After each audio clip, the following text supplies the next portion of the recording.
Oleh karena itu, dengan menggunakan cara-cara seperti ini, kita sudah memanfaatkan karya akal budi manusia yang merupakan anugerah Tuhan sendiri. Kemudian melihat kepada tema, yaitu bangga sebagai orang Katolik, atau bangga menjadi orang Katolik, bangga itu pasti ada alasannya. Tidak ada orang yang tiba-tiba bangga tanpa alasan yang jelas. Nah, sebelum masuk ke tema bangga itu tadi secara lebih mendalam, saya coba meringkas sedikit isi dari kitab suci yang sudah saya bacakan tadi. Ada 5 poin yang mau saya tekankan di sini. Yang pertama, bahwa kita mestinya bertekun dalam pengajaran para rasul. Dengan demikian kita juga membaca kitab suci supaya kita tahu apa yang mau kita tekuni. Ya. Jadi pertama-tama kepada kitab suci dulu. Yang kedua adalah hidup dalam persekutuan. Hidup dalam persekutuan bukan artinya sekedar kumpul-kumpul saja, tetapi saling mengasihi. Persekutuan untuk saling mengasihi. Ya. Jadi beda dengan semacam kerumunan. Ya. Lalu yang ketiga, ekaristi, yaitu memecahkan roti dan berdoa. Nah, jadi ekaristi sangat penting dalam hidup jemaat. Kemudian yang keempat, saling berbagi. Artinya tidak egois, ya. Saling berbagi satu sama lain, ya. Lalu yang kelima adalah hidup dalam sukacita. Karena dengan hidup dalam sukacita, maka kita menjadi saksi Injil. Kita jangan lupa arti kata Injil itu sendiri adalah kabar gembira. Jadi kita dengan sukacita kita mewartakan Injil kepada orang lain. Lalu selain melihat pada teks kitab suci itu tadi, intinya bahwa kita ingat bahwa semua itu karena kita dibaptis. Nah, pembaptisan sebagai sakramen yang pertama kita terima itu menjadi tanggung jawab bagi kita untuk menghidupinya dalam jemaat. Lalu kita juga mau melihat apa yang diajarkan oleh gereja tentang gereja sendiri. Kenapa kita harus sebangga? Dalam hal ini saya mau memaparkan poin-poinnya. Yang pertama, gereja adalah satu. Jadi kita sebagai orang Katolik bangga bahwa gereja adalah satu. Kita memiliki pemimpin yang satu sedunia yang disebut sebagai Paus. Nah, Paus ini bukan hanya sekedar sebagai pimpinan tertinggi gereja Katolik yang berada di Vatikan, tetapi juga dia sebagai simbol pemersatu kita. Itu. Jadi gereja sebagai satu. Lalu yang kedua, kudus. Ya, kita menyebut gereja Katolik itu kudus. Mengapa kudus? Pertama-tama karena yang mendirikannya sendiri adalah Kristus. Walaupun dalam gereja yang sedang berziarah di dunia ini, ya, tentu anggota-anggotanya ada juga orang-orang berdosa, gereja yang sedang berziarah ini. Tetapi gereja menjadi kudus karena pendirinya adalah Kristus sendiri. Nah, Kristus adalah Tuhan yang adalah kudus. Dan Roh Kudus senantiasa menyertai gereja juga. Kristus juga berpesan kepada murid-muridnya bahwa saya akan menyertai engkau sampai. Jadi di dalam gereja Katolik juga ada juga orang-orang kudus yang menjadi teladan bagi kita. Dan itulah yang disebut sebagai Santo Santa. Lalu yang ketiga adalah Katolik. Katolik itu artinya umum, ya, universal. Jadi entah Anda suku Batak, suku Jawa, atau orang Eropa, orang Amerika, orang Afrika, bahkan orang Arab sendiri bisa menjadi anggota gereja Katolik. Ya. Nah ini yang disebut sebagai Katolik, artinya umum, jadi merangkum dari berbagai macam ragam. Jadi Bhinneka Tunggal Ika sebenarnya sudah ada di dalam gereja Katolik. Lalu yang ketiga, apostolik. Nah, apostolik ini adalah pewartaan sifat misioner ya. Jadi kita harus menjadi saksi bagi sesama, saksi bagi dunia. Sesuai dengan perintah Yesus sendiri, ya, kita pergi mewartakan Injil dan membaptis orang. Yang pertama-tama adalah mewartakan Injil ya. Baru membaptis orang ya. Kita tidak pernah serta-merta membaptis orang begitu saja, terutama maksudnya yang dewasa ini, tanpa diberi pembekalan ya. Jadi diberikan pembekalan, pengetahuan, itu yang dilaksanakan oleh Pak Sugeng, misalnya memberi pembekalan kepada calon-calon anggota gereja Katolik sebelum mereka dibaptis. Nah, itu adalah hal-hal universal yang membuat kita bangga sebagai orang Katolik. Nah, sekarang masuk kepada hal teknis. Nah, itu nanti yang akan menjadi diskusi kita. Saya tidak akan banyak memberikan teori, nanti akan diperdalam justru melalui diskusi kita ini. Karena bangga ini menyangkut selain bangga karena ada hal-hal universal yang kita akui, juga tentu ada kebanggaan karena alasan-alasan personal. Ya. Tentu setiap orang punya alasan-alasan personal juga.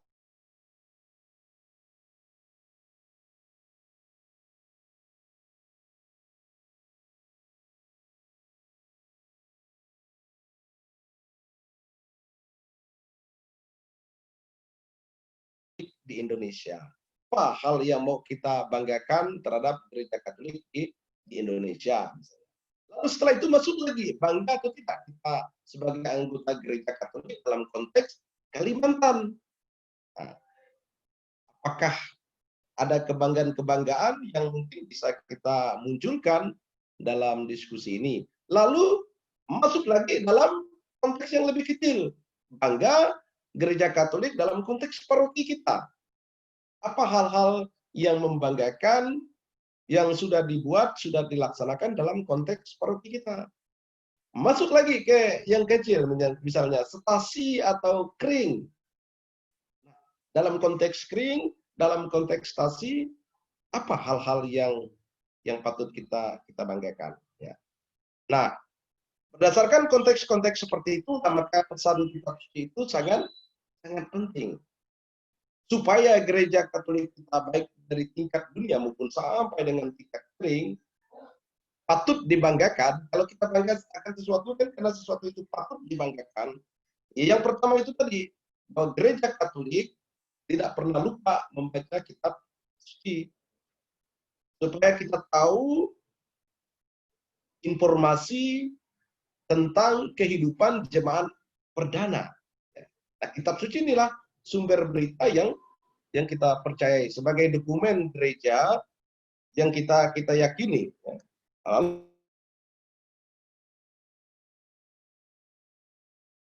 Nah, apakah gereja dalam konteks, terutama dalam konteks kering, dalam konteks paroki, apakah sudah ada saling mengasihi atau saling menghina? Baru keluar dari pintu di dalam gereja, berdoa begitu kusuk, baru keluar dari gereja sudah berbicara buruk tentang tetangga, misalnya. Nah, itu sangat kontradiksi dalam kehidupan gereja, dalam kehidupan kita sebagai umat Katolik. Ya. Lalu yang ketiga, ekaristi. Ya, memang sekarang ini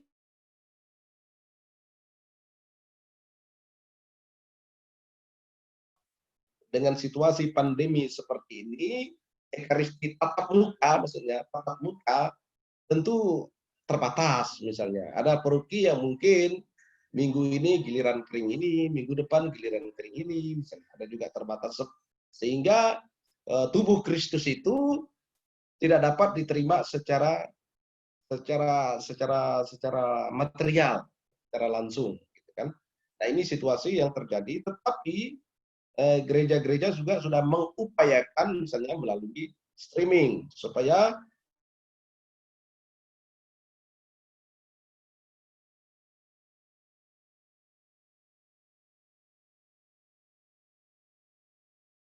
tempat semangat berbagi.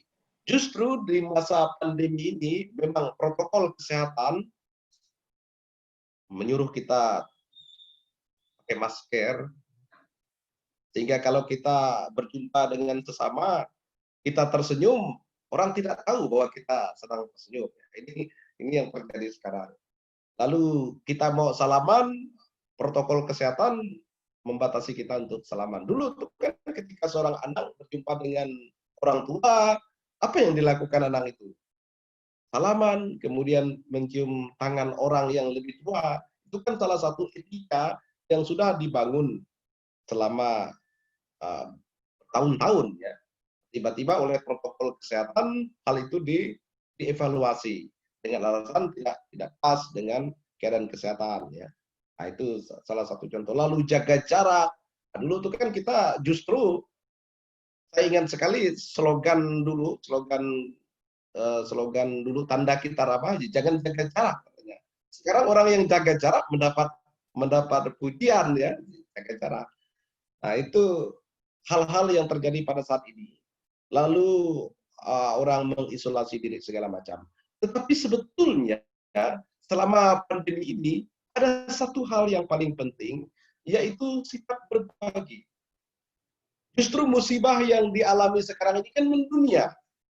Artinya seluruh umat manusia merasakan dampaknya. Nah, apakah musibah ini akan dialami person demi person? Tidak bisa. Justru pada saat ini, pada saat pandemi ini, kita melihat ada orang yang punya kelebihan, mengumpulkan makanan atau apa, kemudian dibagikan kepada orang-orang yang membutuhkan. Dan itu sudah terjadi juga di banyak paroki, bukan hanya beberapa paroki, banyak paroki. Termasuk juga paroki kita juga sudah melaksanakan itu berkali-kali. Ya. Kita diajak, didorong untuk peduli kepada orang miskin, ya, dengan segala daya upaya yang kita mampu. Jadi bukan artinya bahwa pandemi ini menjadi kesempatan bagi kita untuk egois, ya. Justru menekankan sifat berbagi. Lalu poin yang paling penting itu adalah sukacita. Nah, sebagai orang Katolik, ya, tentu kita juga harus mampu bersukacita. Bersukacita itu begini maksudnya.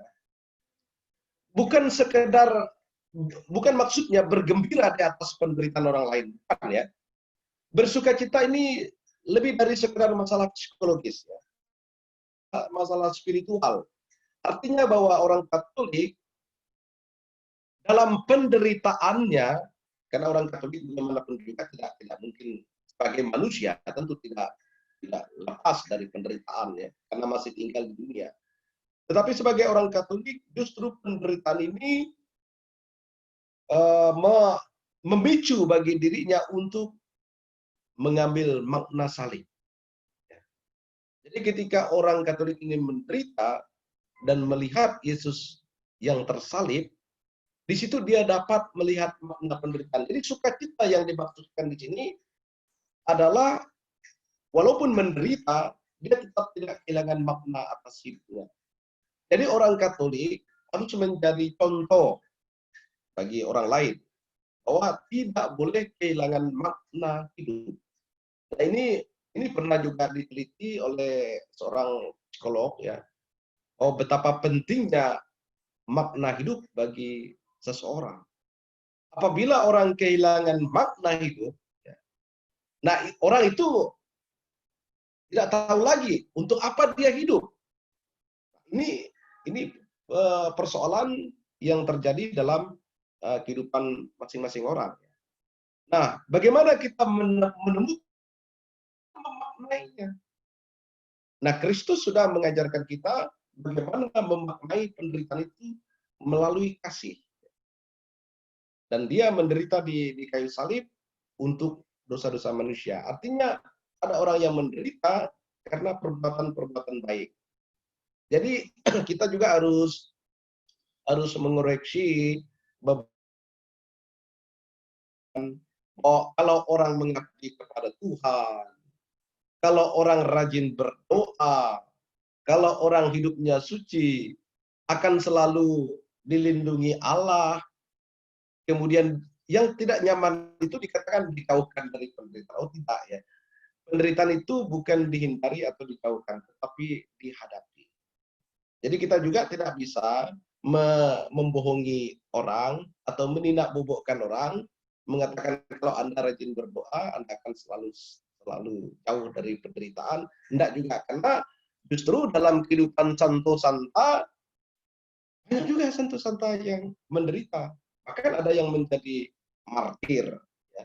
Menderita karena iman. Nah, menderita karena iman, menderita karena melaksanakan iman, menderita karena penghayatan atas iman, itu memiliki nilai spiritual, ya, nilai religius bagi orang Katolik. Nah, semoga kita sebagai orang Katolik ini bukan sekedar bangga menjadi orang Katolik, tetapi juga berupaya menjadi orang Katolik yang membanggakan. Itu baru kebanggaan yang aktif. Kalau hanya bangga kepada sesuatu, tidak berdaya efektif terhadap orang yang bangga, maka itu masih kebanggaan pasif. Ya. Oh, saya bangga punya apa? Misalnya seorang suami, misalnya kan, seorang suami. Saya ambil contoh kalian yang berkeluarga, ya. Seorang suami bangga kepada istrinya karena istrinya cantik, misalnya. Apakah hanya sebatas bangga itu? Itu kan hanya sekedar bangga pasif. Maka menjadi bangga aktif ketika dia bukan hanya mengatakan istrinya cantik, tetapi juga dia turut serta membantu istrinya supaya tetap cantik.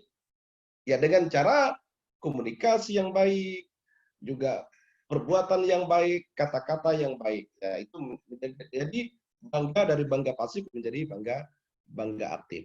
Nah, itu hal-hal teoritis yang bisa saya sampaikan. Karena ini menyangkut bangga, tadi karena ada kebanggaan yang atas dasar universal tadi, atas juga ada alasan-alasan personal, maka kebanggaan ini justru semakin mendalam apabila ini menjadi diskusi kita. Jadi misalnya bisa diberi kesempatan kepada siapa yang mungkin bisa memberi alasan personal mengapa dia bangga sebagai orang Katolik, terutama dalam konteks lingkungan dia berada.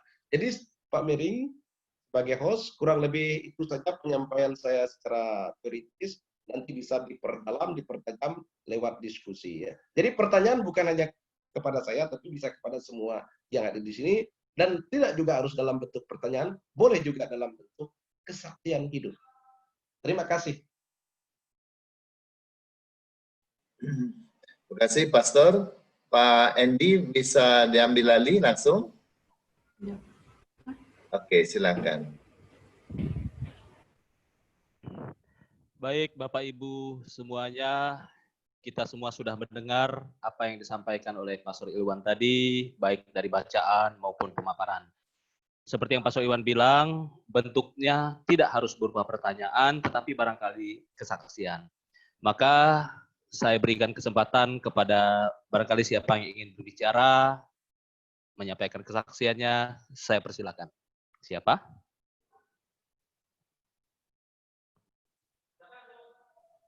Silakan. Ibu Vero senyum-senyum ini. Ibu Vero mau bicara, Ibu? Karena kita nggak terlalu banyak, mungkin yang di mute mic saja, yang mungkin kamera boleh nampak. Ya, jangan malu-malu menampakkan wajah tampannya. Supaya bisa ngangkat tangannya kelihatan gitu. Silakan, siapa? Oh, Pak Sugeng, sebentar. Nyalakan dulu mic-nya Pak Sugeng. Mana Pak Sugeng tadi? Pak Sugeng. Pak Sugeng, sebentar Pak ya. Oke, Pak Sugeng silakan nyalakan mic-nya Pak. Mic Bapak masih mute. Bapak pencet saja yang ada gambar mic Pak. Iya, silakan Pak Sugeng. Baik, terima kasih. Selamat malam. Seperti yang kita ketahui bersama bahwa sesuai dengan syahadat kita, yaitu syahadat di samping syahadat para rasul, kemudian juga ada syahadat yang kalau di Madhabati itu nomor 115 itu mengatakan bahwa salah satu di bawah itu mengatakan bahwa aku percayakan gereja yang satu, kudus, katolik, dan apostolik. Di sana tadi sudah dijelaskan oleh Pastor Iwan. Di sanalah kita bisa menggali bahwa satu pimpinan, satu ajaran, satu ibadat, dan semuanya terkoordinir. Karena kalau tidak satu, menerjemahkan Alkitab itu menjadi masing-masing tidak terkontrol oleh, kalau di gereja Katolik magistrum gereja atau ajaran Bapak gereja, sehingga kalau terjadi penafsiran masing-masing nanti gerejanya makin banyak. Nah, karena satu, kudus, katolik, dan apostolik, maka gereja Katolik tetap satu. Itu yang saya pahami, sehingga membuat kita menjadi bangga. Kenapa bangga? Karena kita berkomunikasi dengan saudara-saudara kita tidak terbatas pada wilayah tertentu, tapi seluruh dunia. Saya pernah mendapatkan suatu messenger dari saudara kita yang berada di Yaman. Kemudian walaupun dia seorang Amerika, itu menandakan bahwa kita itu bisa berkomunikasi dengan siapa saja apabila kita satu iman, itu lebih akrab. Nah, itu bertolak dari syahadat para rasul, yaitu Konstantinopel, Nikea Konstantinopel yang Madhabati nomor 115 di bawah itu, kita menjadi bangga sekali bisa berkomunikasi lintas negara. Terima kasih, saya rasa itu sharing saya.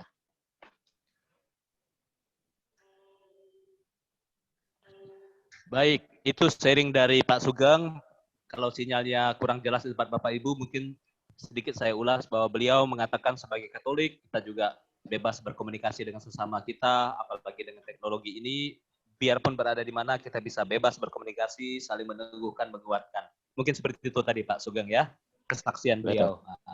Pak Sugeng ini adalah guru katekes kami di paroki ini. Ya.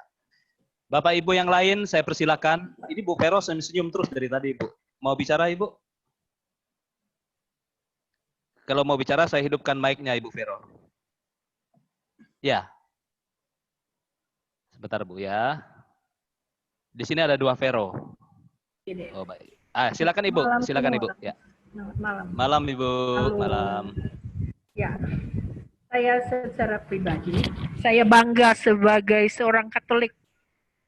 Satu hal saya berdasarkan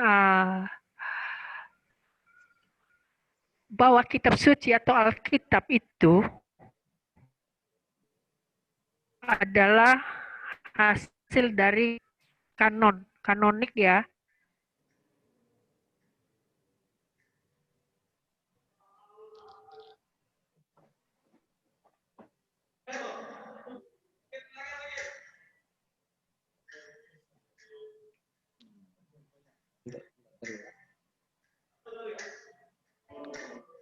Tidak terdengar suaranya, Pak Endi? Hilang. Ya, Suaranya hilang.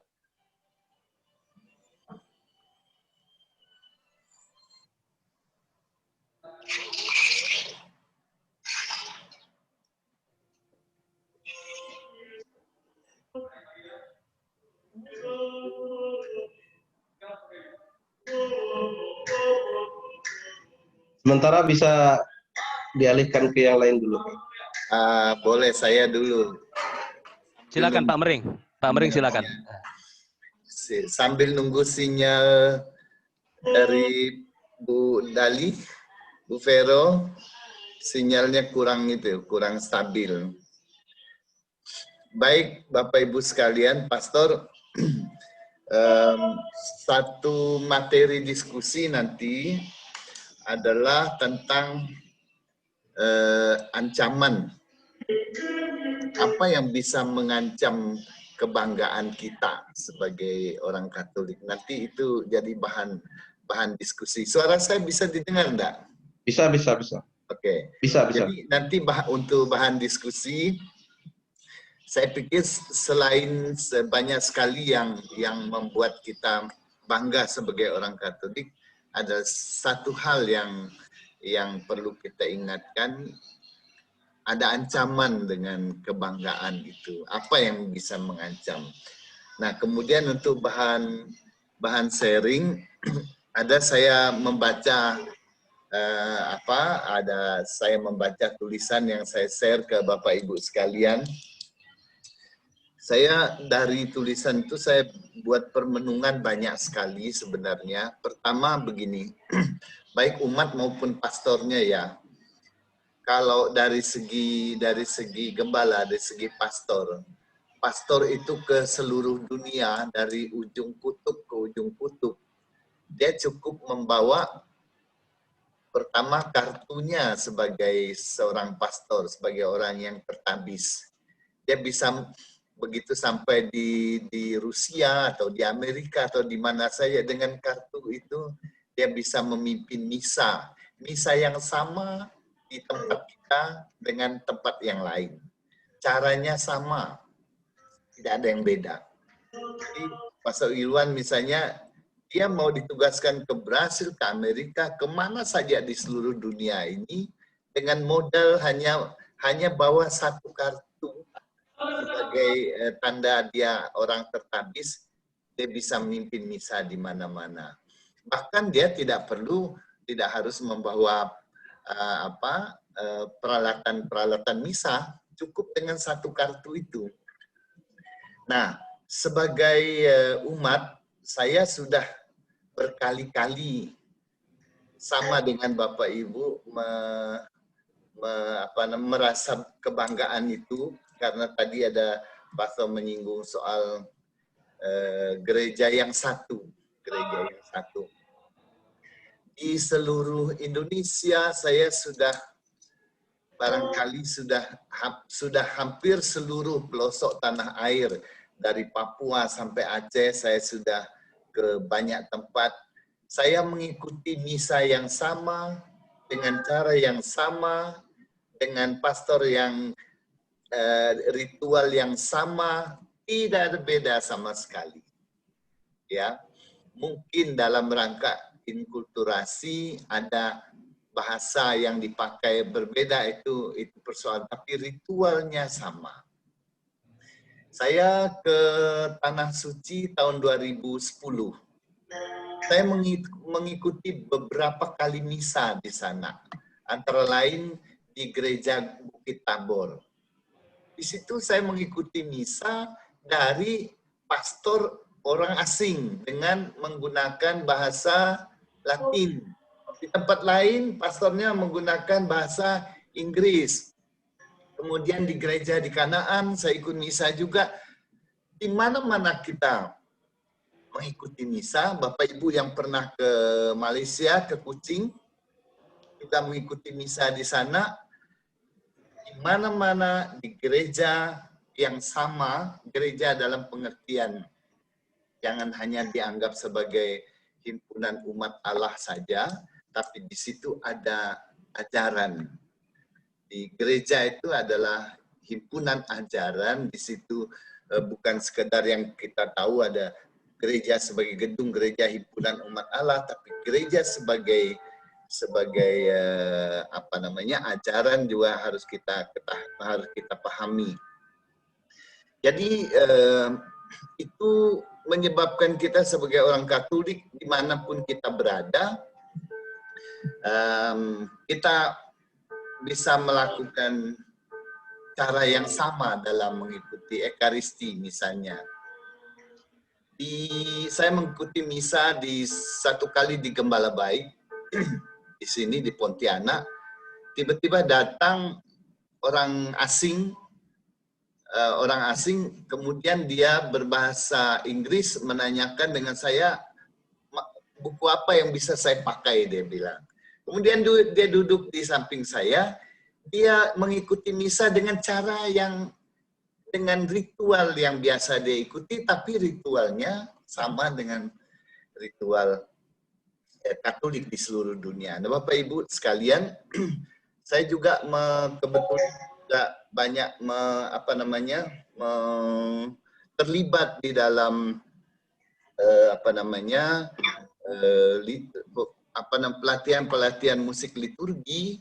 Saya melatih musik liturgi di seluruh Indonesia, di mana saya punya kesempatan, bahkan di berbagai daerah, itu dengan memberi materi yang sama, cara yang sama, gitu. Maka saya selalu mengatakan di gereja kita jangan menjadi, kita juga jangan menjadi gereja yang sekuler, gereja yang sempit, gereja yang terlalu lokal dengan hanya mengandalkan kultur setempat gitu.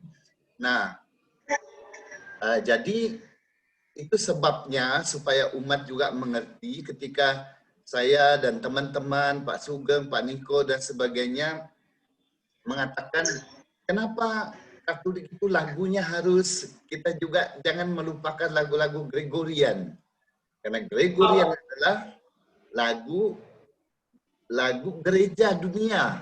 Jadi kalau kita tidak bisa Gregorian sekalipun, ya itu agak-agak susah juga. Kalau kita hanya tahu lagu-lagu setempat, bagaimana kita bisa mengikuti misa di tempat lain? Itu sebabnya tata cara liturgi, tata cara musik liturgi dan sebagainya itu harus sama di seluruh dunia, karena kita menjadi Katolik yang universal, Katolik yang umum gitu. Saya pikir itu yang kemudian di tempat kerja. Kenapa saya bangga? Di jurusan saya, pastor, itu Katoliknya cuma satu, saya sendiri. Hanya saya sendiri orang Katolik di situ. Kalau istilahnya sebagai orang yang cuma satu orang, saya harus berebut sesuatu dengan mereka, dengan orang lain, tentu saya tidak bisa. Nah, tanda petik tadi, saya selalu mengembangkan diri seperti yang dikatakan pastor tadi, menjadi orang Katolik yang bisa dibanggakan. Kalau kita memang menjadi orang Katolik yang bisa dibanggakan, maka dimanapun kita hidup, kita tidak mungkin bisa tidak akan tersingkirkan dari yang lain begitu. Tahun depan lagi saya pensiun, berarti sudah tidak ada orang Katolik di situ. Nah, di situ di tempat kerja atau di mana di lingkungan saya juga di sini hanya ada kita sendiri kami sendiri yang Katolik, tapi menjadi Katolik yang dibanggakan di lingkungan saya, di tempat kerja saya, dimanapun, itu tadi. Jadi kita bisa dipimpin pastor atau Pak Endi misalnya malam ini bisa membuat daftar. Seberapa mampu kita membuat daftar, mengapa yang tadi pastor bilang, apa alasan kita bisa bangga pada Katolik. Jangan hanya satu alasan, mungkin ada ratusan atau puluhan alasan yang bisa kita buat daftarnya malam ini. Oh ini, oh ini, oh ini, oh ini. Nah, dengan daftar itu kita bisa menceklis juga apakah saya sudah mencapai daftar yang kita sharingkan itu. Terima kasih, Pak. Terima kasih.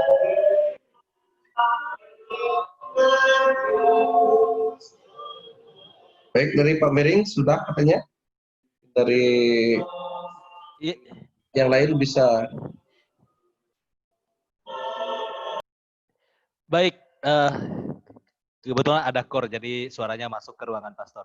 Baik, terima kasih Pak Mering atas sharingnya yang luar biasa. Semoga menginspirasi teman yang lain. Saya pikir teman-teman lain juga pasti punya banyak pengalaman tentang kesaksian menjadi seorang Katolik, bangga menjadi seorang Katolik. Saya persilakan juga untuk saling memperkaya pemahaman kita. Mungkin Bu Vero mau melanjutkan, Bu. Tadi terganggu sinyal, sekarang seperti sudah lancar. Silakan Ibu. Ibu Dali, silakan Bu. Masih mute. Oh ya, oke. Yang lain aja dulu sebentar. Kenapa? Sinyalnya naik turun. Enggak apa Bu. Bisa dengar, kita bisa dengar suara Ibu. Silakan Bu. Ya. Oh iya, tadi saya sampaikan tadi bahwa saya bangga seorang Katolik ya karena tradisi gereja ya, dan kita tradisi gereja Katolik tidak akan salah. Dan dalam lingkungan, dalam keseharian saya bangga sebagai Katolik. Kenapa? Karena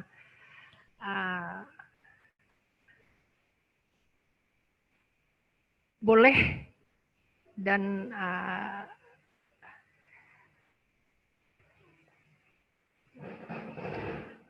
Tuhan atau iman saya yang percaya akan Tuhan,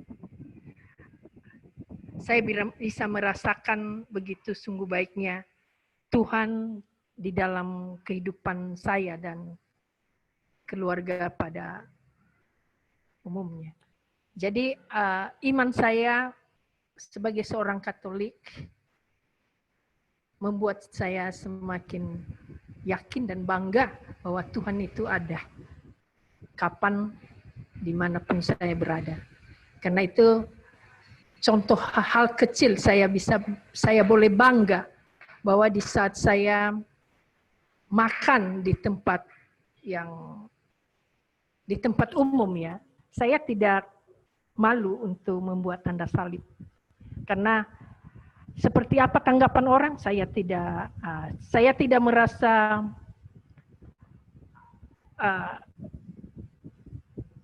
dihina atau dianggap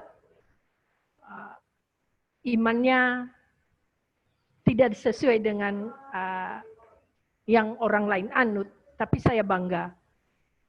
Saya tidak pernah merasa malu untuk buat tanda salib. Itu salah satu contoh kecil yang membuat saya bangga. Saya akan membuat tanda salib itu dengan bangga, tidak dengan malu seperti itu. Terima kasih, itu saja yang boleh saya sampaikan pada malam hari ini. Terima kasih. Ya, terima kasih Ibu Vero, bagus sekali Ibu ya.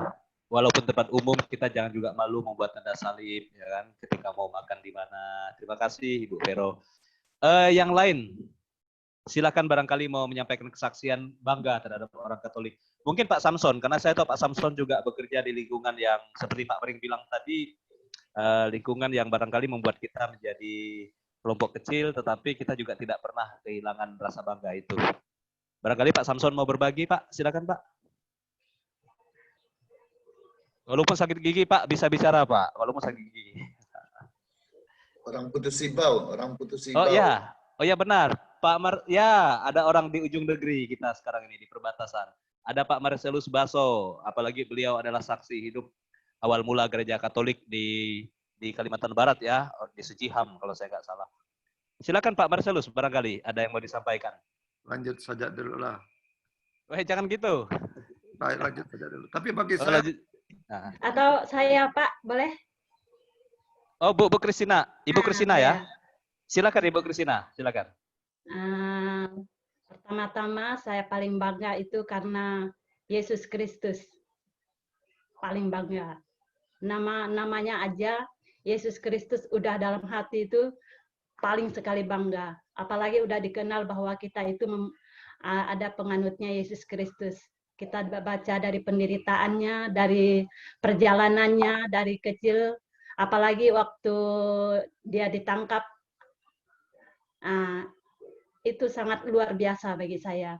Sepertinya bagi saya itu ya, ada kontak batin sama Yesus Kristus.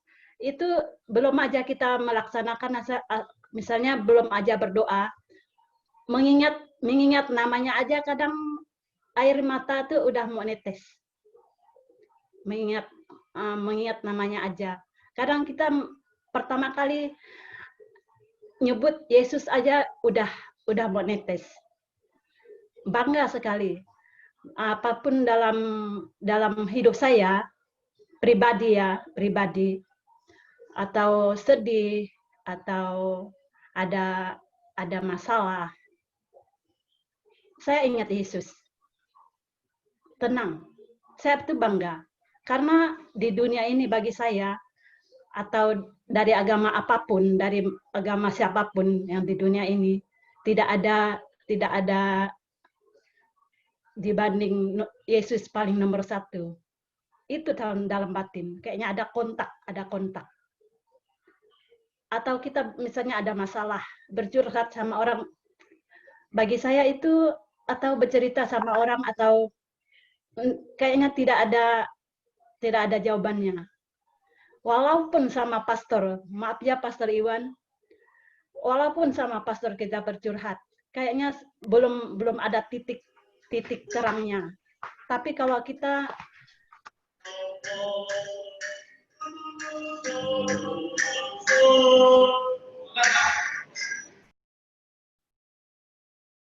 merangkul, jadi gereja, saya pandang gereja aja berbentuk rumah kan. Saya membayangkan gereja itu tubuh Yesus. Gereja itu tubuh Yesus. Jadi beda. Kita berdoa di rumah sama di gereja itu ada perbedaannya. Memang berdoa itu memang selalu didengar. Tapi ada perbedaan, ada kontak batin. Sepertinya rumah gereja itu seperti Yesus. Di dalamnya itu ada Yesus. Di Taman Getsemani kita mengingatnya waktu dia berdoa. Ada Yesus memanggul salib waktu dia pergi ke Golgota. Waktu Yesus mau dilahirkan, penderitaan Maria sama Yosef, kita mengingat semuanya. Mengingat semuanya. Paling dalam hidup saya paling mengingat waktu penderitaan Yesus. Kadang saya berpikir, kok dari dulu sih saya berbuat baik? Kayak seperti menyesal. Kayaknya Tuhan itu kayaknya ragu gitu mau memaafkan kesalahan saya. Kok dari dulu sih saya lebih baik? Kok ngapa sih saya berbuat dosa? Enggak mengaku dosa. Yesus sudah ngasih kita jalan yang terbaiknya, Pak. Kok saya masih lakukan ya dari dulu? Kayaknya paling penyesalan sekali kalau misalnya mengingat Yesus Kristus.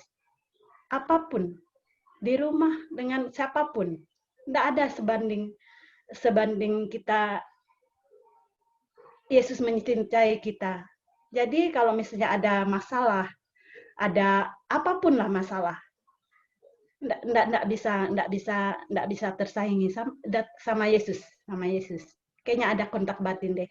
Dulu saya pernah waktu kelas 5 SD, saya pernah bermimpi waktu Yesus mau pergi ke Golgota itu disiksa, seolah-olah saya ada di situ.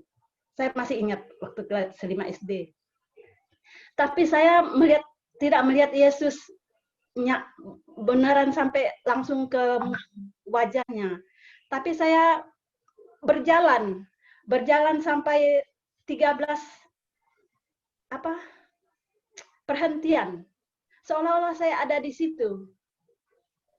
Saya merasakan orang berteriak-teriak. Saya pernah masih ingat saya kelas 5 SD. Nah, terus dulu saya ingin bercita-cita jadi suster kan. Saya ingin bercita-cita jadi suster sejak kelas 6 SD. Langsung tante saya bilang gini, kayak gitu mau jadi suster. Nggak didukung. Saya tuh tidak didukung. Sedih sekali kok saya mendengar sekarangnya tidak didukung. Terus hilang, ingin jadi susternya itu hilang.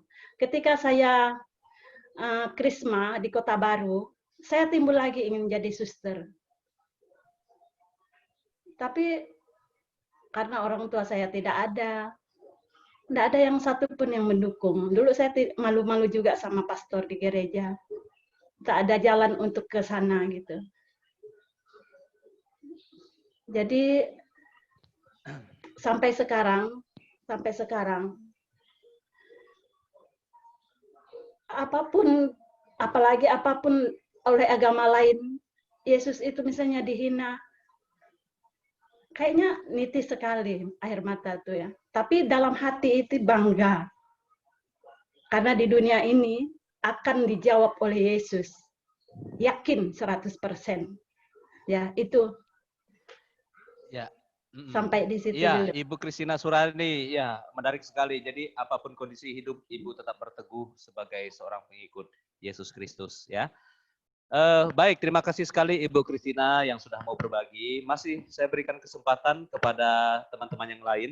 Tadi Pak Marcelus sepertinya mau berbagi cerita tadi Pak Marcelus. Saya persilakan Pak, walaupun mungkin sedikit, karena Bapak juga saksi hidup gereja Sejiham. Saya kira juga menarik Pak. Sampai sekarang masih bisa bertahan sebagai seorang pengikut Kristus. Silakan Pak. Oh, itu gereja Katolik Santo Martinus. Oh ya, silakan Pak. Seperti apa cerita? Karena Bapak berpengalaman banyak dengan para misionaris yang mengatakan bahwa Kapuas Hulu itu surga yang jatuh ke bumi. Itu menarik Pak. Ya, kebanggaan saya dengan gereja Katolik itu karena memang kalau kita lihat dari organisasi ya, dari aspek organisasi secara luas dan administrasi secara luas juga ya, itu bisa mengkoordinir dari paus sampai ke tingkat yang rendah, apa stasi. Itu luar biasa kan kehebatannya. Itu merupakan kebanggaan kita tersendiri bagi saya. Sulit untuk seorang paus kalau tidak diterangi oleh Roh Kudus bisa memimpin umat Katolik yang sekarang hampir 2 miliar kalau tidak salah, sampai ke pelosok-pelosok. Itu bagi saya adalah suatu kebanggaan tersendiri. Yang kedua, kita bangga dengan para misionaris asing dulu, ya, misionaris asing. Di paroki saya itu sekarang umurnya sudah 107 tahun. Tahun 2013 dulu itu ya umur ulang tahunnya yang ke-100, dirayakan dengan sangat meriah. Dan waktu pembukaan paroki itu dulu adalah pastor-pastor Kapusin dari negeri Belanda. Yang kalau saya lihat dokumentasinya di foto-foto paroki itu, saya masih simpan tapi laptop saya rusak, masih bisa diangkat atau tidak. Mereka tinggal di pondok-pondok seperti pondok ladang. Saya tidak bisa membayangkan bagaimana orang Belanda, orang Barat yang hidup mewah tinggal di rumah seperti itu. Itu karena Kristus. Karena Kristus sudah memberikan kekuasaannya kepada Petrus, sebarkanlah ajaranku ke seluruh muka bumi. Dan mereka bukan langsung datang di tempat di Martinus, tapi dulu di Lanja. Karena ada sesuatu masalah dan lain soal, mereka pindah ke Martinus. Dan ternyata Martinus adalah lahan yang sangat cocok untuk menaburkan Injil. Nah, dari situ mereka bergaul dengan orang. Tidak datang ke rumah-rumah, tidak memanggil orang ke pastoran, tetapi mereka mengangkat perekonomian masyarakat. Mengangkat perekonomian masyarakat melalui tanaman-tanaman karet yang dikenal namanya, kalau bahasa lokalnya itu karet tanbau. Tidak tahu saya bahasa ilmiahnya pun saya tidak tahu, bahasa Indonesia juga saya tidak tahu. Kemudian mereka mendirikan rumah sakit darurat. Kemudian yang rumah sakit itu sudah longsor, yang kedua sudah permanen. Tetapi karena kalah saing oleh puskesmas juga tidak jalan lagi.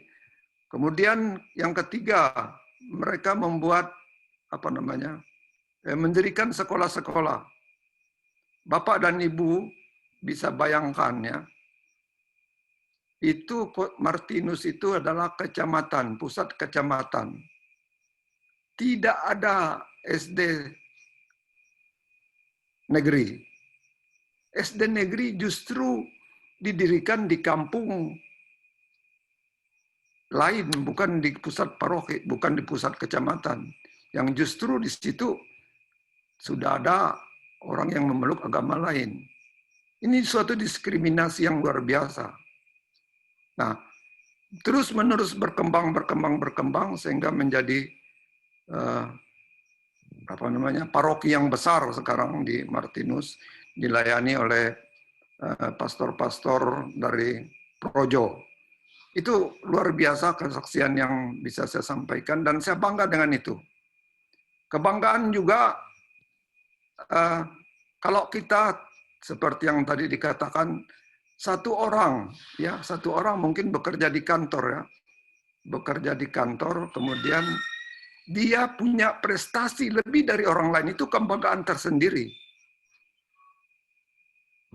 Saya bangga dengan tokoh-tokoh Katolik yang berprestasi. Ya Sudarso, Adi Sucipto, Romo Mangun, nggak bisa sebutkan satu persatu lagi. Yakob Utama yang terakhir juga sudah meninggalkan kita. Semuanya itu kebanggaan kita bersama. Dan saya pun mengharapkan kita juga bisa berbuat begitu. Kita bisa berbuat menjadi garam dan terang di mana kita kerja. Sehingga dengan demikian kita berprestasi. Ya mungkin Pak Endi bisa menambahkan sedikit nanti bagaimana tentang diri saya dan lain sebagainya. Saya kira panjang lebar itu mungkin dulu, nanti mungkin ada hal-hal lain yang bisa kita kembangkan lagi. Terima kasih Pak Endi. Terima kasih Pak Marcelus dari Kapuas Hulu sudah berbagi karena beliau juga saksi awalnya misionaris. Saya tanyakan kepada Pak Mering, bagaimana Pak? Apakah masih kita buka sesi untuk sharing atau bagaimana Pak Mering? Silakan Pak. Baik, kita mungkin ada sesuatu yang mau ditanggapi Pastor dulu, habis itu iya. lanjutkan dengan sharing berikutnya. Baik, sebentar Pastor Iwan ya, saya kembalikan dulu unmute-nya. Ya. Oke. Silakan Pastor, silakan. Sudah. Ya, baik. Terima kasih. Tadi Pak Mering tadi berbicara tentang ancaman. Ya, ancaman terhadap kebanggaan. Saya mulai memikirkan begini, tentu ancaman terhadap kebanggaan itu yang pertama tentu ancaman internal, ya, internal artinya yang berada di dalam persekutuan kita sendiri. Lalu yang kedua, ancaman eksternal. Ancaman eksternal artinya ancaman dari luar gereja kita sendiri. Kalau ancaman internal ya terkait dengan persekutuan di dalam kita sendiri ya. Baik gereja tingkat dunia maupun tingkat keuskupan, tingkat paroki sampai kering. Apakah sudah kompak atau tidak, apakah sudah berjuang untuk mencapai kesucian atau tidak, termasuk juga pastor-pastornya, ketua kering, katekis, apa segala macam, apakah sudah memberi teladan yang baik atau tidak kepada umat, kemudian saling mendukung sesama umat. Ya kurang lebih ancaman internal seperti itu pasti ada. Dan nanti bisa didiskusikan juga penyebutan ancaman yang lebih konkret ya. Apa-apa itu mungkin bisa nanti jadi bahan diskusi ya. Apa-apa masalah internal di dalam gereja yang konkret, yang mungkin kalian pernah baca di mana, lihat di mana, atau amati di mana, itu pasti ada ancaman-ancaman konkret yang muncul dari dalam gereja sendiri. Kita juga tidak menutup mata, tadi saya bilang bahwa gereja Katolik ini kan selain dia ada dimensi gereja surgawi, ya artinya gereja surgawi artinya para kudus yang sudah ada di surga, ada juga gereja yang sedang berziarah di dunia ini. Ya. Nah, gereja yang sedang berziarah di dunia inilah yang bukan hanya terdiri orang-orang saleh, tetapi juga terdiri dari orang-orang berdosa. Nah, itu yang terjadi. Nah, kita hanya ikan apa yang dikatakan oleh Rasul Paulus bahwa seperti tubuh, punya tangan, punya mata, punya kaki. Kalau satu sakit, semuanya merasakan sakit. Itu terjadi. Misalnya ada satu umat kita yang buat kesalahan, buat dosa, buat hal yang tidak baik, yang memalukan gereja Katolik, pasti semua kena. Lembaga itu pasti kena. Atau misalnya seorang pastor melakukan tindakan-tindakan yang tidak sesuai dengan imamatnya, saya yakin nama lembaga juga ikut terseret, ikut terbawa. Nah ini yang bagian dari internal. Kemudian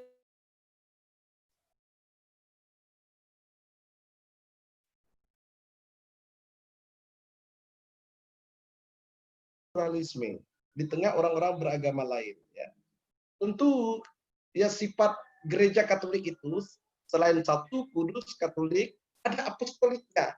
Apostolik itu artinya ada sifat untuk menyebarkan Injil itu tadi. Ya, seperti yang diceritakan oleh Pak Marcellus tadi, jauh-jauh dari Eropa misalnya datang ke Sejam untuk mewartakan Injil. Jadi ada unsur penyebaran istilahnya. Mau menambah anggota itu pasti. Nah, itu kan bukan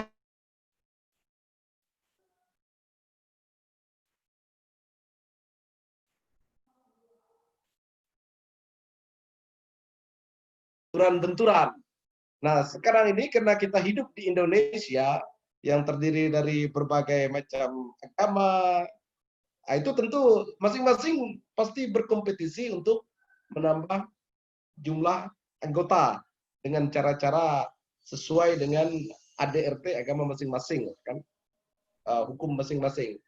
Nah, dalam hal ini satu hal yang dikatakan oleh Paus maupun para uskup juga, bahwa kita jangan hanya sekedar semangat dalam kuantitas, tapi juga kualitas. Nah, itu yang kadang-kadang luput dari pemahaman kita. Saking kita terlalu banyak ingin menambah jumlah anggota umat kita, walaupun itu tidak salah ya. Tetapi kualitas juga harus diperhatikan. Jadi perlu juga diberi pendidikan, pengetahuan, pemahaman. Karena apa? Banyak anggota, banyak domba, nanti banyak juga tanggung jawab. Ya. Semakin banyak domba itu semakin banyak tanggung jawab. Terlalu banyak anggota tapi tidak berbobot, itu tadi satu saja yang buat masalah. Satu saja orang Katolik buat masalah misalnya, akan mempermalukan lembaga sebuah agama ataupun mempermalukan organisasi suatu agama. Nah, itu misalnya satu umat Tanjung Hulu buat masalah misalnya. Pasti terseret nanti umat Katolik mana ini? Umat Katolik paroki Santo Irenaeus Tanjung Hulu. Walaupun umat paroki ini mungkin tidak pernah di gereja hari Minggu misalnya, tidak pernah aktif, tetapi dengan KTP-nya sebagai agama Katolik itu mengandung risiko juga, mengandung tanggung jawab juga. Jadi semakin banyak domba, lalu ada domba yang hilang, ada juga domba yang buat ulah, apa segala macam. Ini menjadi tanggung jawab kita bersama. Jadi pesan saya jangan hanya sekedar memperhatikan kuantitas, tapi kualitasnya tidak diperhatikan. Karena itu kita juga belajar dari lembaga-lembaga lain ataupun organisasi-organisasi lain yang terlalu banyak anggota, bangga dengan mayoritas, tapi kualitasnya menjadi tantangan berat. Ya. Kurang lebih itu, nanti hal-hal konkret bisa disampaikan, misalnya apa itu tantangan internal di dalam gereja Katolik maupun tantangan eksternal. Terima kasih. Silakan didiskusikan. Ya, Pastor Silvanus Ilwan sudah memberikan tanggapan juga ya Pak Mering tentang apa itu katakanlah gangguan internal atau tanggapan. Barangkali ada teman-teman yang juga masih mau menyampaikan sharingnya, karena ini kesempatan dibuka bagi yang ingin menyampaikan sharingnya. Halo, boleh Ya. Pak Endi? Oh, Pak Girsang, dipersilakan Pak Girsang. Mana Pak Girsang? Ya.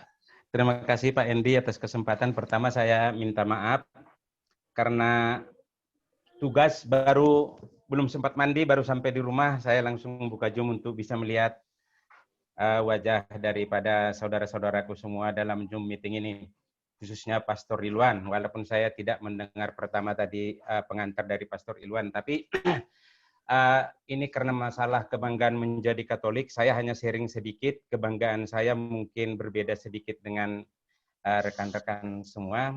Saya coba sharing pengalaman saya ketika saya masih kuliah di Padang. Ada satu daerah di sana namanya Pasaman. Di sana itu beberapa saudara yang bersuku Jawa itu memang Katolik. Ya. Jadi mereka itu punya komunitas karena ke sana dulu transmigrasi dan mereka sangat istilahnya taat. Itu kebanggaan saya dengan mereka. Mereka itu sangat diintimidasi, mereka itu tidak boleh mendirikan gereja, malah sempat di rumah daripada dulu di sana namanya itu ketua keringnya itu sempat diracun. Kebetulan kami dari PMKRI dulu kunjungan ke sana karena kasus sumur dia sempat diracun. Nah, itu salah satu contoh menurut saya kebanggaan saya menjadi seorang Katolik, bagaimana mereka tetap kekeh bertahan dengan rasa iman Katolik mereka, walaupun mereka ditawarkan beberapa hal yang mungkin bisa mereka membuat lebih leluasa berkembang dari segi penghasilan misalnya, ataupun jabatan misalnya, tapi mereka tetap bertahan. Nah, banyak hal-hal juga di tempat lain seperti itu, seperti di Ciledug, ya, di Riau.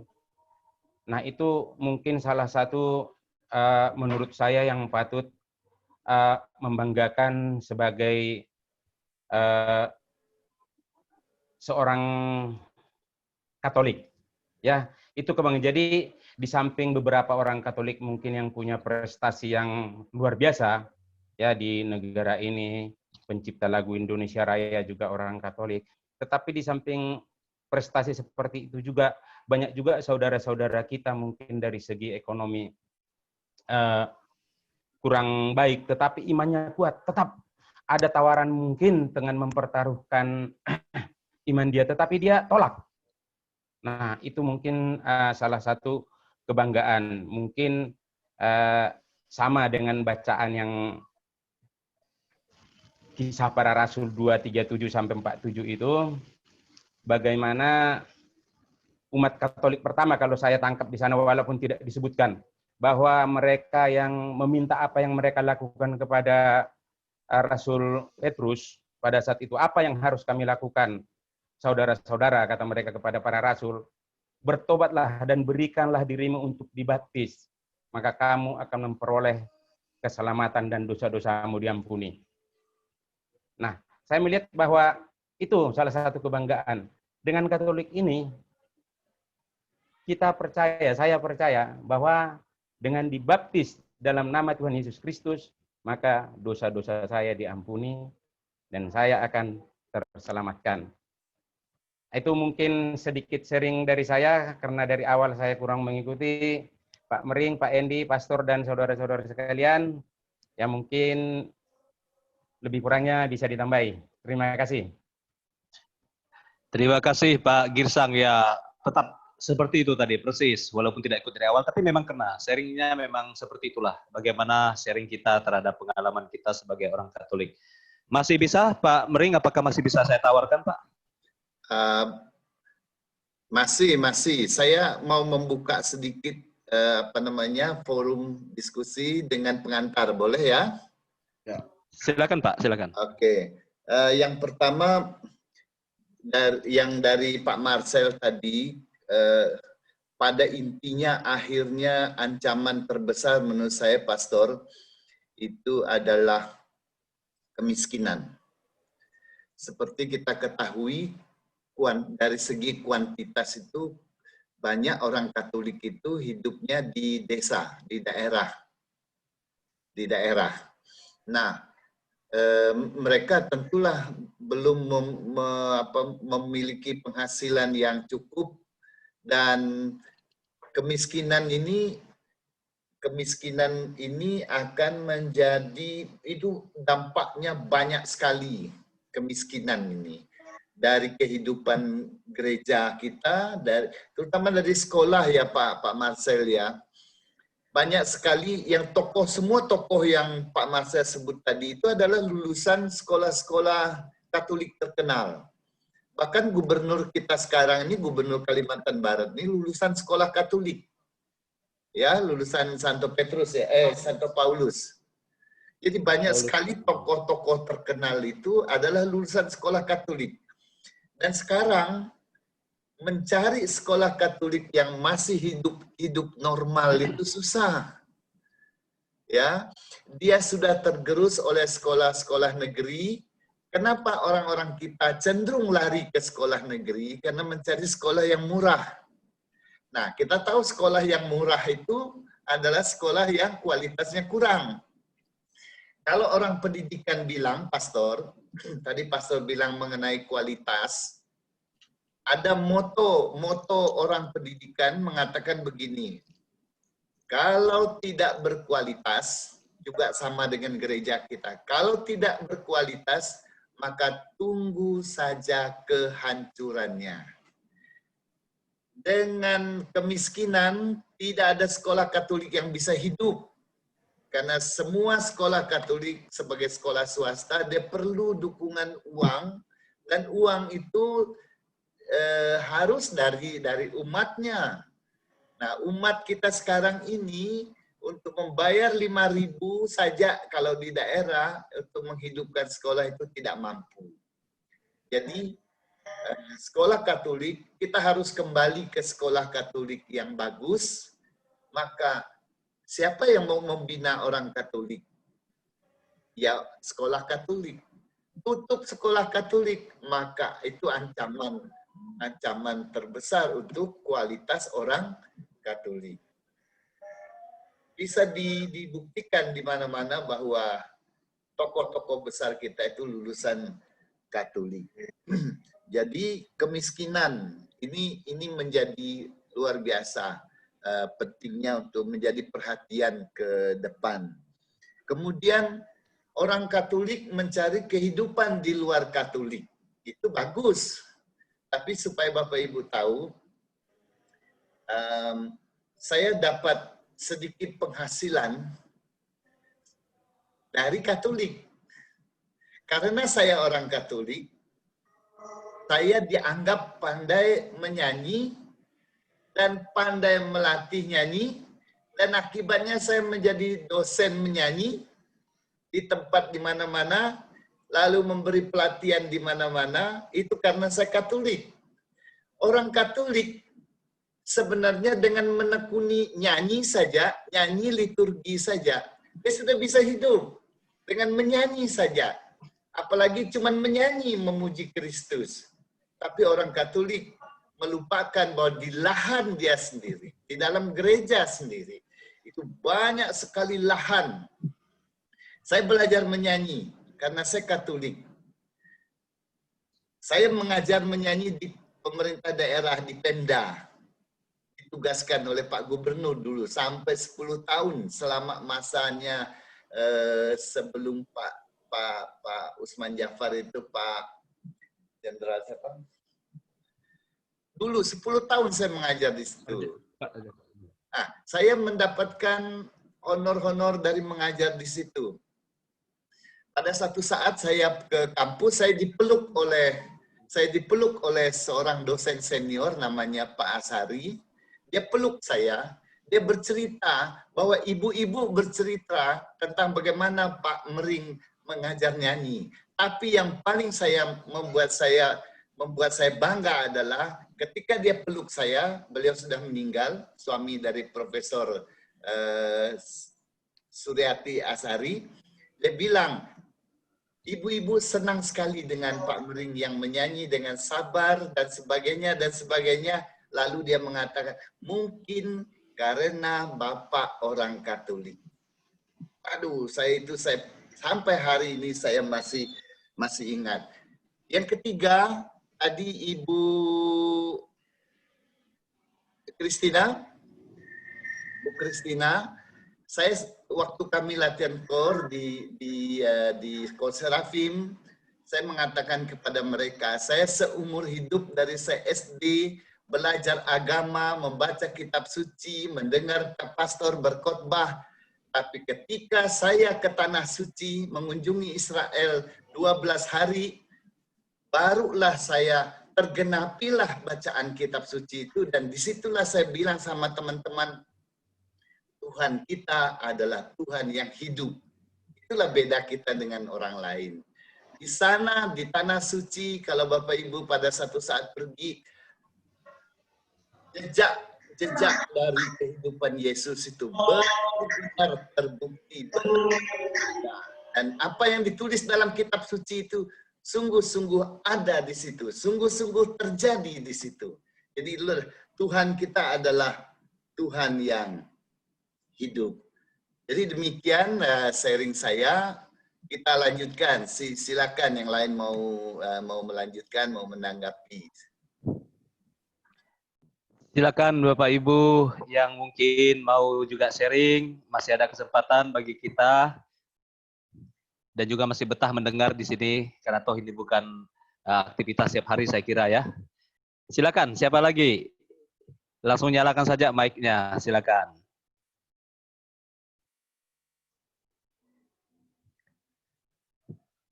Silakan Pak Bernard dari Stella Maris barangkali atau Pak Niko. Pak Primus Kasimo, ini Pak Bapak atau Ibu ya? Primus Kasimo. Oh enggak Bu ya? Siapa silakan? Halo Pak Endi. Ya, siapa ini? Oh Pak Bernard, silakan Pak Bernard dari Stella Maris ya Pak ya. Terima kasih Pak Endi. Ya, selamat malam Pastor Irwan. Selamat malam Bapak dan Ibu sekalian. Suara saya didengar Pak? Bisa didengar Pak. Suaranya Oke, terima bagus, kasih. jelas ya. Oh iya. Yang pertama, jelas saya bangga menjadi orang Katolik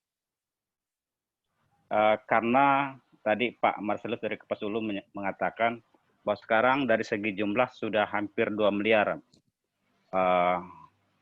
penduduk yang beragama Katolik, orang yang beragama Katolik. Yang saya tahu 1,7 miliar itu. Yang kedua, saya bangga bahwa ketika saya bekerja di CU Pancurkasih, ditugaskan pertama di TP Sungai Durian itu, bahwa kita tahu bersama di TP Sungai Durian dulu, di situ mayoritas penduduknya adalah beragama Muslim. Saya bangga ketika saya bisa memberikan pendidikan dasar CU kepada saudara-saudara kita yang mayoritas yang bukan beragama Katolik. Di situ saya merasa bahwa saya bisa menyebarkan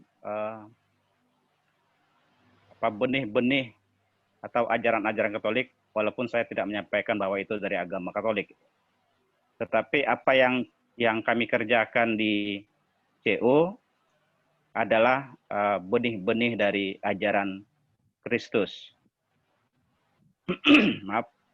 Yang kedua, ketika saya ditugaskan di TP Sungai Pinyu, kita tahu bersama juga di Sungai Pinyu adalah mayoritas beragama Muslim. Saya bangga juga di situ ketika saya memberikan pendidikan dasar kepada mayoritas agama Muslim, bahkan saya masuk ke kampung-kampung. Di situ juga bahkan 100% adalah yang beragama Muslim. Tapi saya bangga bahwa saya bisa menyebarkan kabar sukacita tentang ajaran-ajaran Kristus melalui pelayanan kita di CU. Bahkan di TP Sungai Pinju, saya bertemu dengan rekan-rekan kerja, tapi bukan staf CU, dari gereja kita yang sebelah, yaitu gereja Kristen. Teman saya mengatakan bahwa administrasi keagamaan yang paling nomor 1 di dunia adalah gereja Katolik. Jadi itu membanggakan saya ketika saya menjadi seorang Katolik.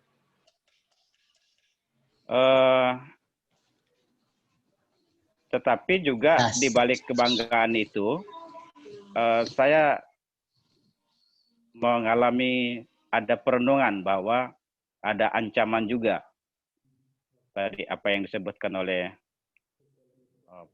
Pak Marcelus tadi dari Basulu. Saya juga mencatat bahwa yang saya tahu Katolik itu banyak dari segi jumlah. Nah, yang saya masukkan ancaman adalah ketika jumlah ini besar, umatnya besar, tetapi gembalanya kurang gitu. Nah, tadi berhubungan juga dengan penjelasan dari Pak Mering tadi bahwa karena tingkat kemiskinan tinggi, terutama di kampung-kampung, sehingga yang mayoritas di kampung itu juga banyak beragama Katolik, dan pelayanan dari para gembala, para pastor itu kurang menyentuh umat langsung di kampung-kampung. Bahkan yang saya tahu di daerah-daerah mayoritas Dayak yang dulunya mayoritas Katolik, sekarang sudah berkurang, walaupun tidak signifikan berkurangnya, tapi itu mereka dengan berbagai cara mengambil orang-orang Katolik masuk ke agama sebelah. Nah, yang saya titik beratkan sini adalah juga pertanyaan juga kepada Pastor Corvinus Iwan, bagaimana Gereja Katolik mengatasi kekurangan gembala untuk mendampingi umat-umat yang ada di kampung yang dari segi jumlah banyak dan dari segi kehidupan juga berkekurangan atau miskin tadi. Saya pernah juga tugas di Toho, ini pengalaman pribadi juga. Saya mengunjungi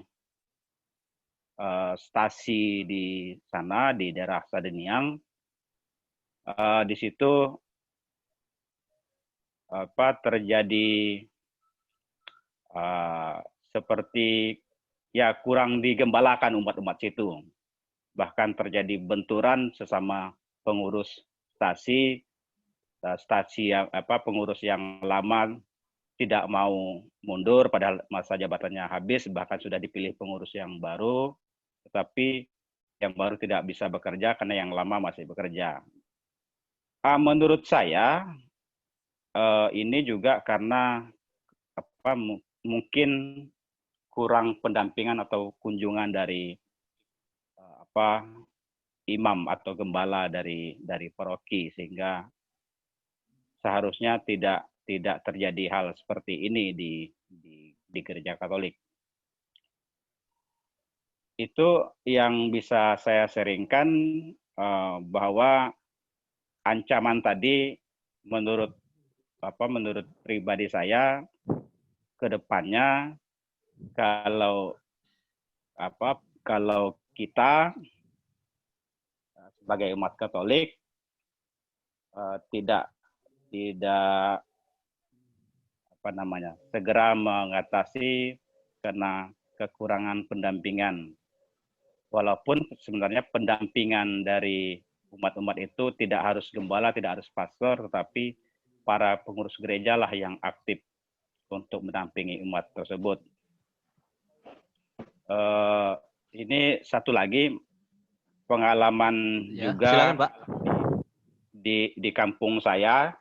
Mungkin Pak Endi tahu dulu kasus seorang pastor berhenti.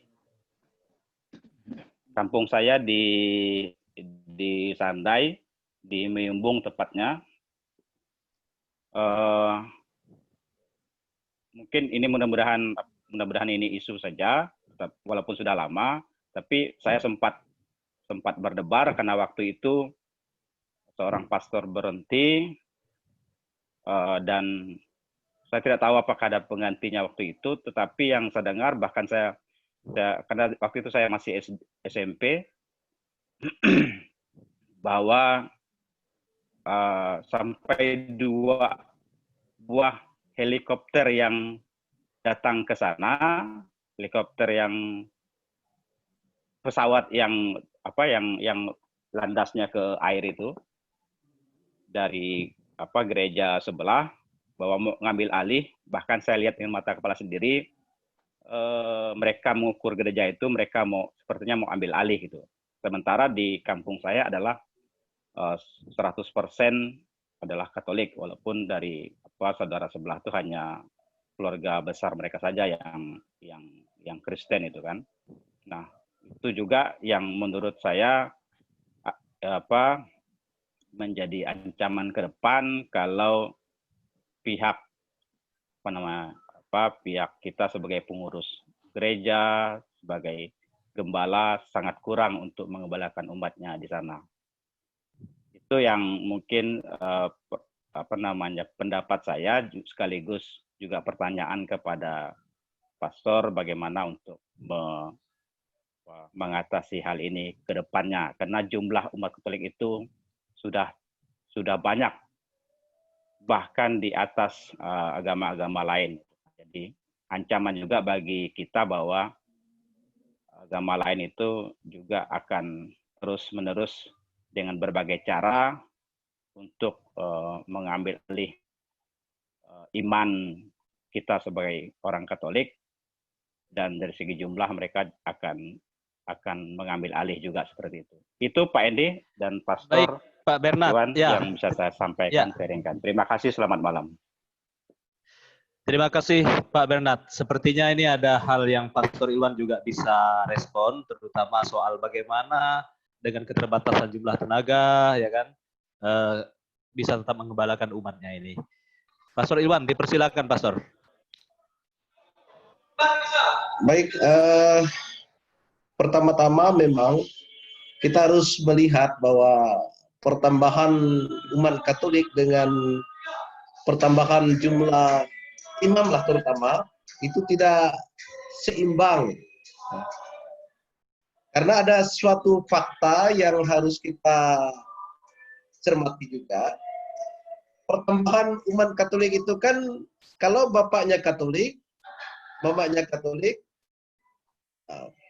tentu kadang-kadang otomatis anaknya juga ikut Katolik. Ya. Jadi dengan proses perenakan seperti itu lahirlah orang Katolik. Ya. Tanpa lalu baptis bayi kan.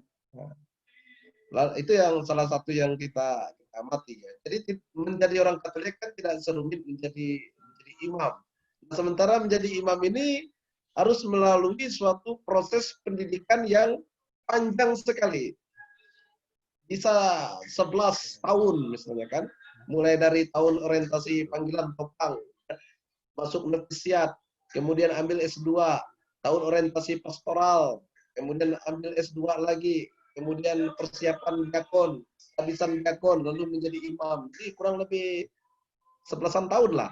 Jadi kadang-kadang di seminari mungkin jumlahnya 20, masuk ke topang tinggal 15, masuk novisiat tinggal 13, terus ujung-ujung yang dihabiskan tinggal 1 atau 2 orang, bahkan bisa jadi tidak ada. Nah, itu proses panjang seperti ini sampai sekarang oleh gereja Katolik tidak bisa diringkas nampaknya masih.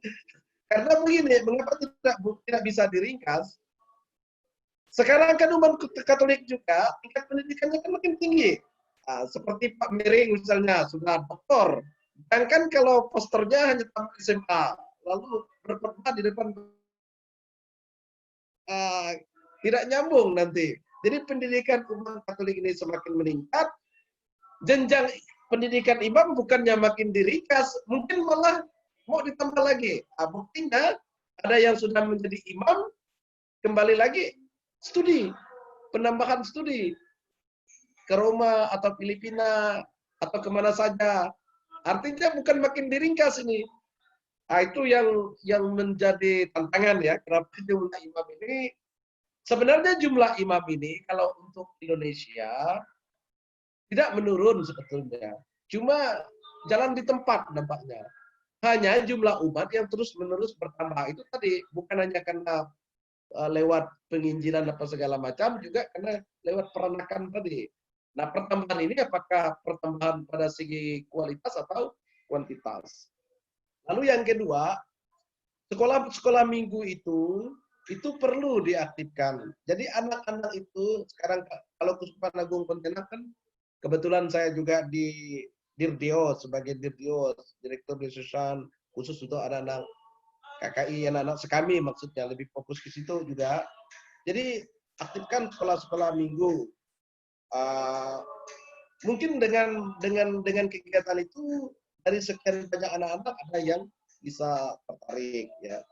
Jadi memang perlu aktifan sekolah minggu itu penting, terutama di kampung-kampung.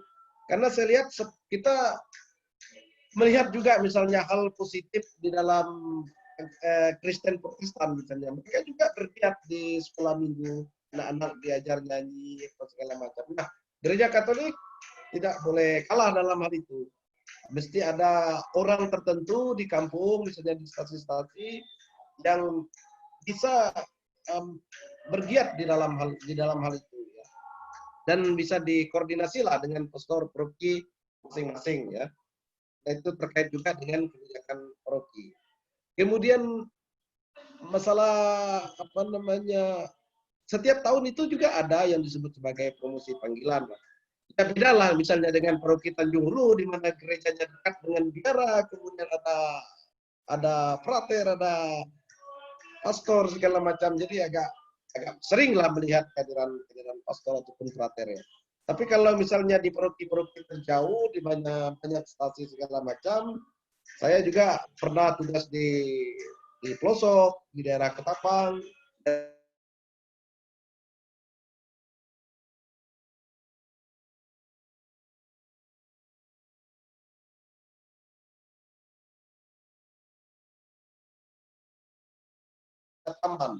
Ada 71 kampung. Sementara yang bertugas hanya 2 imam. Nah, bagaimana imam itu membagi waktu untuk 71 kampung itu tadi. Nah, itu. Jadi caranya kami turne 2 minggu ke kampung-kampung, dari kampung ke kampung selama 2 minggu, tidak balik-balik ke paroki. Dari stasi ini menuju stasi ini, menuju stasi ini.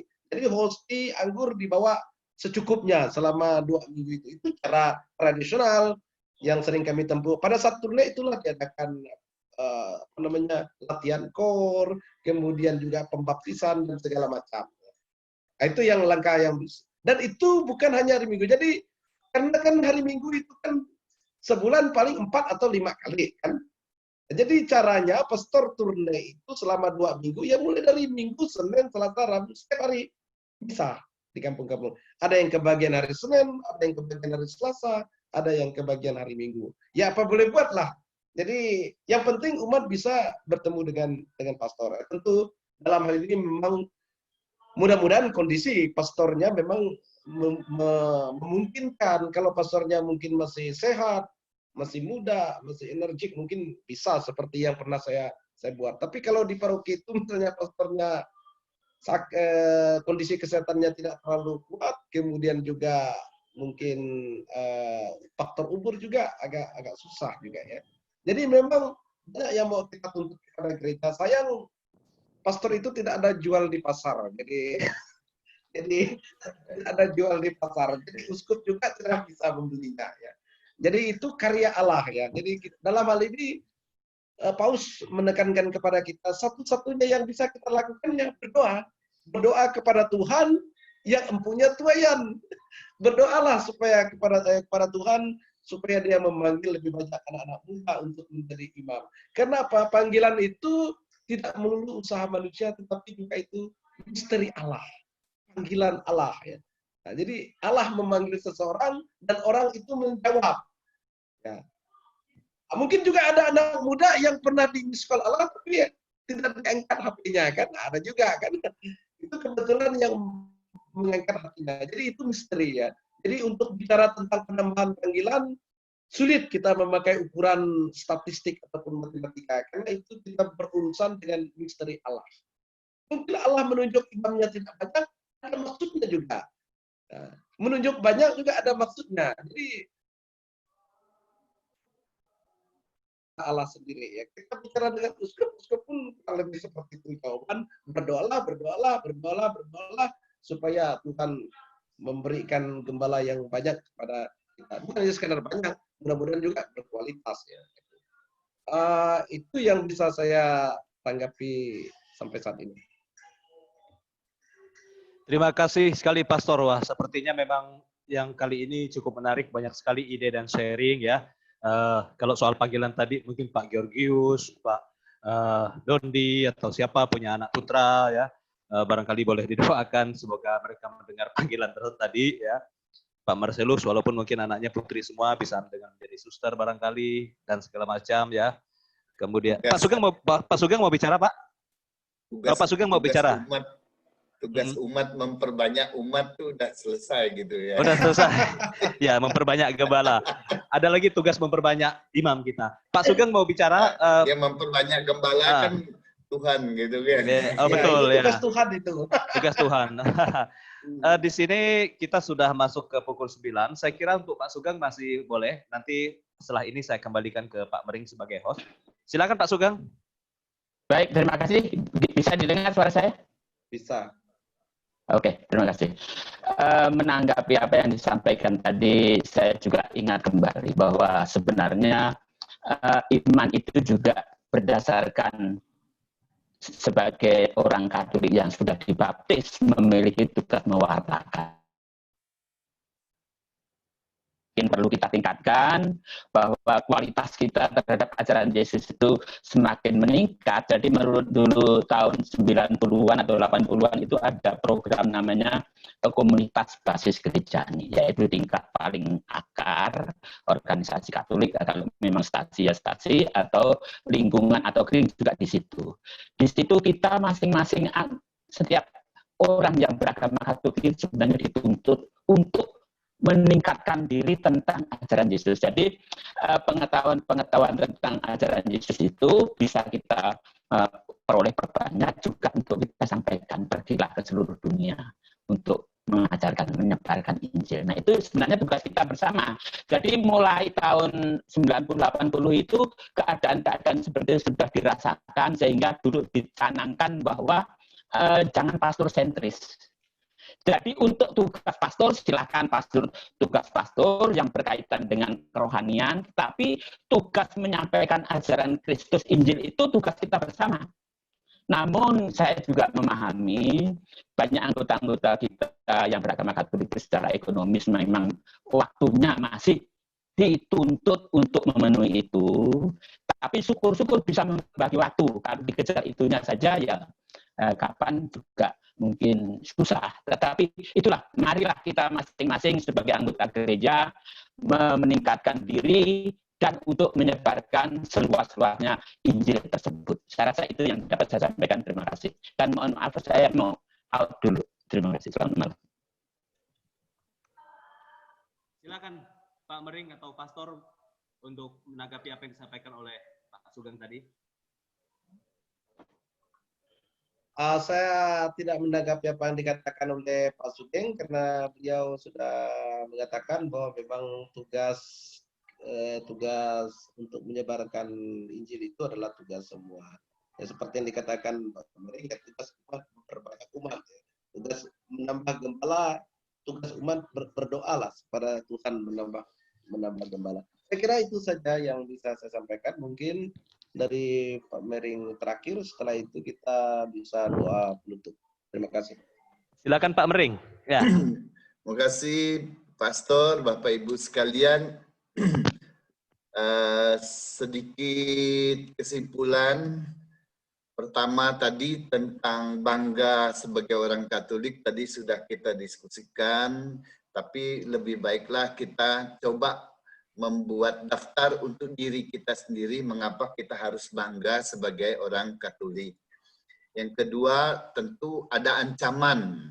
Kita menyebutnya tadi sebagai ancaman. Pertama tadi kita sepakat bahwa ancaman pertama itu adalah kualitas orang Katolik sendiri. Kemudian gembala yang kurang, ya, dalam pengertian gembala pastornya dan perpanjangan pastornya. Kemudian kemiskinan, ini merupakan ancaman. Kemudian pendidikan yang kurang. Ketiga, lingkungan eksternal, tadi dijelaskan oleh pastor, lingkungan eksternal itu bisa kelihatan, bisa tidak kelihatan. Kemudian kurang kita orang Katolik sendiri kurang paham agama, kurang memahami agama kita, jadi kita harus belajar tentang agama kita sendiri. Tadi ada disebut sebagai kesatuan umat juga, kalau tidak dipelihara dengan jumlah yang begitu banyak, kata pastor, kata teman-teman tadi juga sebenarnya Satu sisi itu kita senang banyak, tapi di satu sisi juga merupakan ancaman. Kemudian pengurus gereja, tadi ada Pak Bernard mengambil contoh, itu hanya salah satu contoh dan pasti banyak dicontoh di tempat lain lagi. Pengurus gereja yang kurang mengerti fungsinya, yang pengurus gereja dengan pastornya kurang harmonis, dengan umat kurang harmonis, dan antar sesama pengurus juga kurang harmonis. Ancaman yang terakhir tadi yang cukup banyak sebenarnya disinggung, saya menyebutnya sebagai ancaman primordialis. Ancaman primordialis ini kita masih merasa bahwa orang Katolik itu hebat, bahwa orang Katolik itu berkualitas, bahwa orang Katolik itu masih solid, bahwa orang Katolik itu dan sebagainya, itu ancaman primordialis. Padahal sebenarnya bisa jadi kita sudah kropos gitu. Ya, kebanggaan kita tadi semua kebanggaan semu. Dan itu hal yang bisa saya simpulkan dari diskusi tadi. Bapak Ibu sekalian, luar biasa hari ini kita ada dari segi medianya ada 20 yang connect ke acara kita, 20 fasilitas, dan kalau di rumah lebih dari satu orang, maka peserta hari ini adalah peserta terbanyak, ada 20-an orang dengan yang connect dengan link kita ada 20 alat.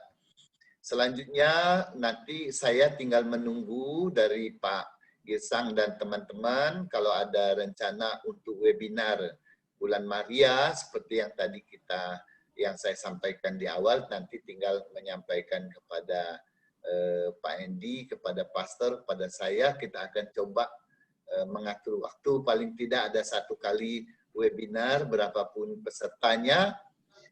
Webinar itu seminar web, web seminar. Jadi kita bisa mencari waktu yang cocok dengan seperti hari ini mengundang lebih banyak peserta, baik dari dalam maupun dari luar. Itu saja yang saya sampaikan. Nama saya Lucius Aditya, bukan Lucius Mering. Itu saya menggunakan punya anak saya, Lucius Aditya dari Jakarta. Dia memberikan ID dengan saya dan silakan dipakai bebas, dia bilang.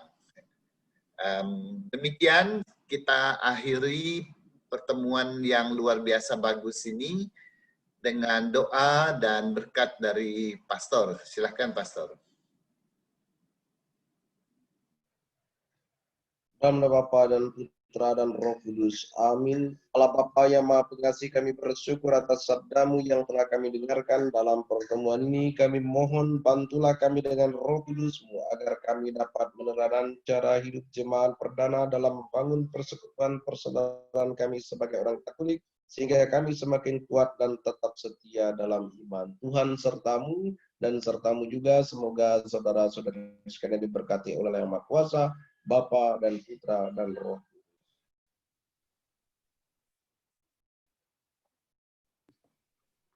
Mantap. Barangkali mungkin ada yang masih sambil menunggu lift, saya akan memutarkan sebagai penutup karaoke yang tadi, lagu karaoke ya, sebagai penutup ya, biar menambah keakraban kita. Oke, ini lagu yang saya putar. Silakan Pak Endi.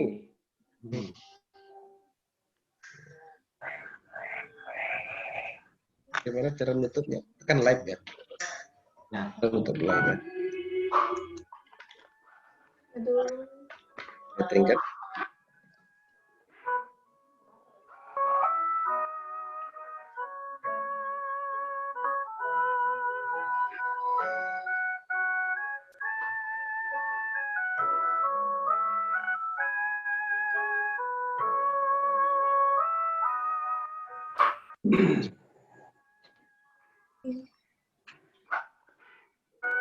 Ayo, mulai. Firman di Kita bagikan itu terang bagi jalanku. Firman kita bagi kakiku terang bagi jalanku. Waktu ku bimbang dan bimbang jalanku, tetaplah kau di sisiku. Takkan ku takut, asal kau di dekatku, selamanya. Oh, firman-Mu kita bagi kakiku terang bagi jalanku.